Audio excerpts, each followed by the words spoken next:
where we explore the fascinating world of rare coins and their hidden histories. And today, we turn our attention to one of the most intriguing coins ever minted in the modern American era, the 1966 one-dime coin, also known as the Roosevelt Dime. This coin holds more than just monetary value. It carries a story of post-war America, a tale of economic transitions, political strategy, minting policies, and collector intrigue that spans over half a century. To fully appreciate the 1966 one-dime coin, we need to understand the broader context of the time and the man whose image is imprinted on it. Franklin Delano Roosevelt was the 32nd President of the United States. A towering figure during the Great Depression and World War II, his influence reshaped American policies and government structures in ways that are still felt today. When Roosevelt passed away in 1945, the United States Mint decided to honor him by placing his image on the 10-cent coin, replacing the Mercury dime, which had been in circulation since 1916. The Roosevelt dime was officially introduced on January 30th, 1946, which was also the late president's birthday. From 1946 to 1964, the Roosevelt dime was struck in 90% silver and 10% copper. But starting in 1965, the United States Mint began producing dimes with a clad composition due to rising silver prices and a national coin. The Coinage Act of 1965 eliminated silver from the dime and quarter and reduced the silver content of the half-dollar. This was a major turning point in U.S. numismatics, and the 1966 one dime is one of the earliest examples of the new copper-nickel-clad coinage. The year 1966 was still under the transitional phase of this new coinage era, and it came with a number of unique challenges for the U.S. Mint. First, the Mint was facing immense pressure to meet public demand for circulating coinage after widespread hoarding of silver coins. In the early 1960s, many Americans feared the new clad coins would be less valuable, so they held on to the older silver issues. This led to serious shortages in daily commerce, and the Mint responded by removing mint marks from coins in 1965, 1966, and 1967 in an effort to discourage coin collecting and reduce hoarding. This is why the 1966 Roosevelt dime carries no mint mark, even though dimes were struck in multiple facilities including Philadelphia, Denver, and San Francisco. The lack of a mint mark makes the 1966 dime particularly fascinating because it obscures its origin and adds to the historical mystery of the coin collectors, and numismatists have long debated over the possible mintage numbers from each facility. Although the official figure for 1966 Roosevelt dime production stands at over 1.3 billion coins. The exact breakdown by mint facility is unknown, which has only fueled further speculation and interest among collectors. In terms of design, the 1966 Roosevelt dime retains the classic look that had been in place since 1946. On the obverse, we see the left-facing portrait of Franklin D. Roosevelt, designed by John R. Sinnock, the chief engraver of the United States Mint. At the time, beneath the portrait is the word Liberty. To the left of Roosevelt's neck is the phrase "In God We Trust," and just below the neckline is the date 1966. On the reverse of the coin is the iconic design featuring a torch flanked by an olive branch on the left and an oak branch on the right, symbolizing liberty, peace, and strength. Above this design is the inscription "United States of America," and below it the denomination one dime. With the national motto "A pluribus unum" tucked neatly between the torch and the branches, this reverse design was also created by Sinnock and has remained largely unchanged throughout the coin's history. What makes the 1966 dime especially intriguing for collectors and historians is its position in a time of great change, not just for coinage, but for the country as a whole. 1966 was the height of the Vietnam War, The civil rights movement was reaching new milestones and the space race was well underway.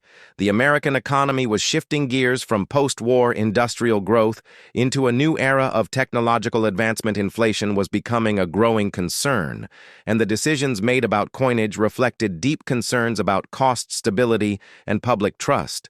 The 1966 Roosevelt Dime thus represents more than just a change in metal. It is a symbol of American resilience and adaptation. It is a product of its time, shaped by policy decisions, economic realities, and public sentiment. Each of the more than 1 billion coins minted tells a piece of this story, from the bustling streets of 1960 cities to the quiet drawers of collectors today. There are also several interesting errors and varieties associated with the 1966 dime that continue to draw interest among collectors. Some of these include off-center strikes, double dies, and planchet errors. While most 1966 dimes were produced with relatively high-quality control standards, the sheer volume of coins means that occasional mistakes slip through, and these rare errors are now some of the most valuable and sought-after pieces on the market. In the world of numismatics, every detail matters, from the weight and composition to the design and even the historical context that surrounds a coin. The 1966 one dime is no exception. It marks a pivotal moment in the transition from precious metal coinage to modern clad coinage, and it serves as a touchstone for understanding the economic and political pressures of the time. As we continue through this video, we will take a deeper look into the minting process of the 1966 dime, including insights into the machinery used and the quality control techniques. We will also compare it with earlier silver Roosevelt dimes and explore how the metal change affected the coin's appearance, durability, and public acceptance. We will delve into notable auctions where 1966 dimes fetched high prices due to unique conditions or rare errors, and we will explore how grading affects the value and appeal of these coins, especially in the higher mint state ranges from MS-65 up to MS-68. We will also hear stories from collectors who remember when the coin was first released and the controversy it stirred among those who preferred silver to clad. We will explore how the 1966 dime is used in teaching coin identification and counterfeit detection, and how its design has influenced other world coinage and commemoratives. Whether you are a seasoned numismatist or a newcomer to the world of coin collecting, the 1966 one dime offers a rich and rewarding subject for study and admiration. It is a coin that bridges the gap between eras, a modest yet powerful reminder of a nation in transition, and the lasting impact of presidential legacy and public policy. The special mint sets of 1966 were produced in San Francisco and are identifiable by their strong strikes and satin finishes, although they lack mint marks. Their superior quality has made them highly desirable, especially when found in pristine condition. The SMS 1966 dimes, graded by third-party services like PCGS and NGC, have consistently commanded high prices in the upper mint state ranges, especially at MS-67 or MS-68 levels with full torch or full bands designations on the reverse. Speaking of design details, the reverse torch on the Roosevelt dime remains a focal point of grading. This area is notoriously difficult to strike fully, particularly in the clad era. A coin that shows complete horizontal lines in the torch is awarded a full bands or full torch designation, indicating superior strike quality and increasing its numismatic value even among 1966 dimes in special mint sets. Very few display this full detail, making them rare and highly prized. Turning to public perception, the clad coins of the 1960s were initially met with skepticism. Many Americans viewed the removal of silver as an erosion of value, and the lighter weight and different sound of clad coins made them feel cheap compared to their silver predecessors. Vending machines had to be recalibrated, and millions of people felt a sense of loss as silver coins disappeared from their wallets.